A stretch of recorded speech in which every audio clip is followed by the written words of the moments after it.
Your habits are not just actions, they are solutions to problems you didn't even know you had. If you've ever struggled to change, it's because one of the 4 hidden stages is missing. Today, we deconstruct the habit loop and make your transformation automatic. Chapter 3: How Habits Are Formed. Habits form when the brain processes the 4 stages of behavior: cue, craving, response, and reward.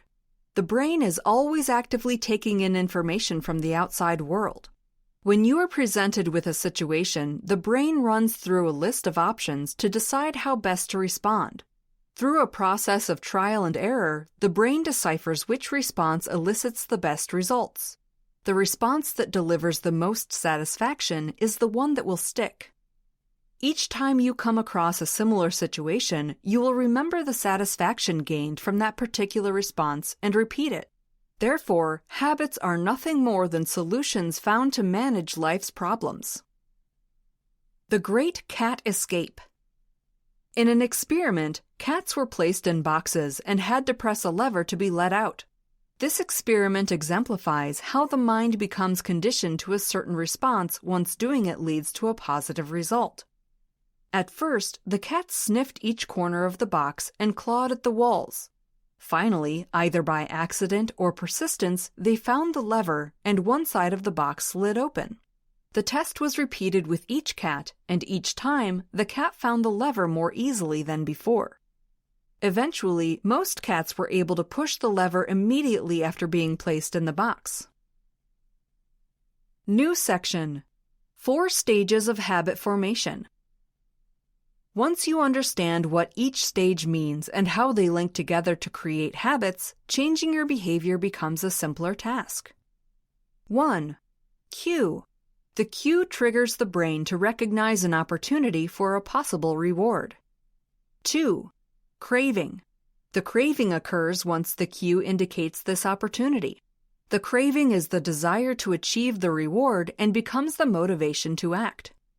Your desire to achieve the reward stems from your brain's desire to change some part of your physical or emotional state. 3. Response. The response is the actual action taken. Whether you choose to respond relies on the strength of the craving and how much effort is required to act. If the action is easy to do, you will do it. If the action is too difficult or requires too much effort, you won't do it. 4. Reward. The reward is the resulting benefit or satisfaction gained from the response. All of the other 3 stages revolve around the reward. The cue notices it, the craving desires it, and the response obtains it. This process is endless and loops round and round, which is why changing behavior is so difficult. Here's an example of the stages in action. Cue. You sit down to respond to work emails. Craving. You begin to feel stressed by the number of emails and want to feel some relief. Response. You chew on your nails to relieve the stress. Reward.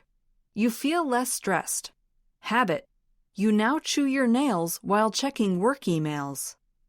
These stages can be broken down into the problem phase and solution phase when looking at any habit.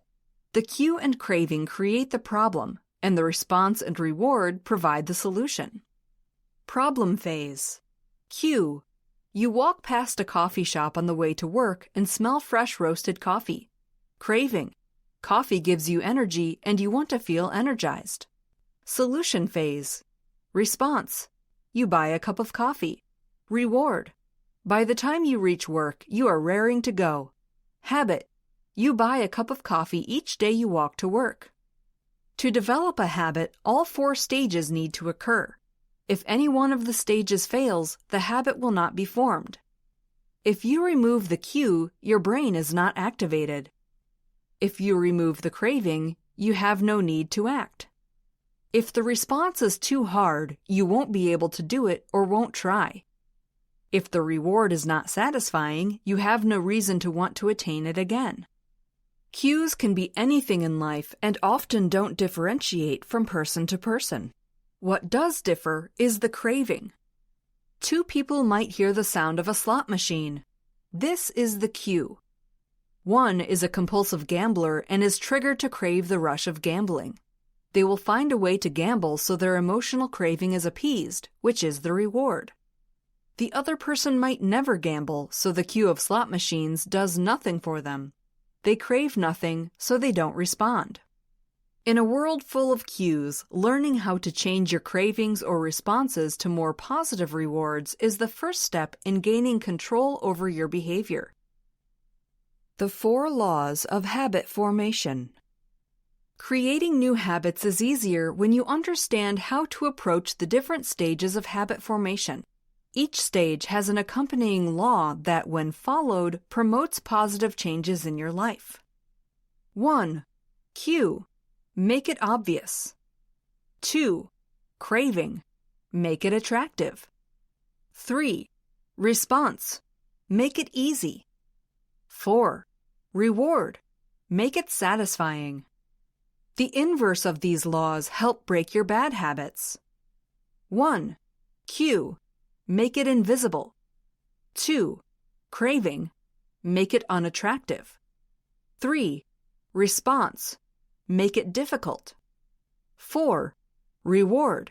Make it unsatisfying. With these principles, you can tackle any habit you wish to create or break by making the stages work for you. The following section will walk you through each law to give you the knowledge needed to do so. Every habit is a 4-stage loop, a cycle of cue, craving, response, and reward. By mastering this engine, you can finally turn your desired actions into automatic solutions. But the cycle always starts with what you see. In the next chapter, we learn how to design your environment so your best habits become impossible to miss, using the power of habit stacking.